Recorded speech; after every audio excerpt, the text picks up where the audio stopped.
ګران کتونکو د ماشوم د ویډیو سره وګورئ چې کوم دور دی نو د ماشوم څو حقیقت ویل دی تاسو هم حیران شئ یا د دومره او کاچا ماشوم دی دومره ولې سور حقیقت ویل دی تاسو د ویډیو سره وګورئ مخکې ما وویل چې لازمي شریک دی راځئ د ماشوم خبرې خپله واورئ. یاړي وکړم اوسه وشي چې ډېرې زیاتې شي اته څه وشي چې کور ته راشم وایي دا نشته نن په کلي کې وړه بیا نشته لا دمه شوی نه یم ناست نه یم ستړی ستومان یم لاملاس نه یم پیسې په جیب کې رزوق خیال راواخلم ویم د سل یو نیم سله به دال راواخلم چې لاړم ګورم لاسونه خو ټول تش سپینو ټوپۍ او سرونه خو ټول تش چاته مې وویل وړه جو هسې ورکوي هغه ویل دال ورسره داسې ورکوي چې لږ ور مخکې شوم ومې کتل بس بې اختیاره شوم ومې ژړل زما د کام هغه درنې سرتورې هغه درنې او پښتنې سرتورې ساجیبه غوندې آواز وکړو ساجیبه غوندې انداز وکړو د خدای خاطر وکړه وړه راکړه سپین درنه نه غواړم سره راکړه د مجبورۍ نه چې روټۍ ګرانې شي بس د څیزونه ډېر ارزانې شي ښځې عزت ښه په اسانه وایه سړي غیرت ډېر په ارزانه بیه یو مې د نورو سره 3000 وي ما سره 600 کم 3000 وي بس جذباتي شم خپل کور له راغلم په منډه منډه خپلې مور له راغلم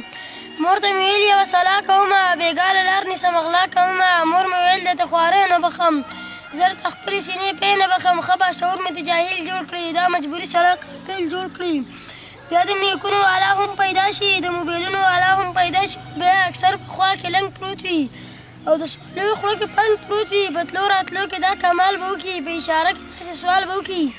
اخر تا ولې دا ګناه کوله شرمېدې نه چې تا دا غلا کوله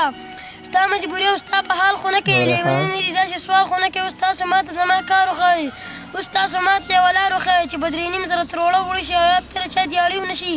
ته راته وایه زه به دا نه کوم ته راته وایه زه به غلا نه کوم که مخکې ګورم راته ډانګ ولاړ دی که وروسته ګورم راته بړانګ ولاړ دی که مور منم د نهار به مړ شم او که یې نه منم کافر به مړ شم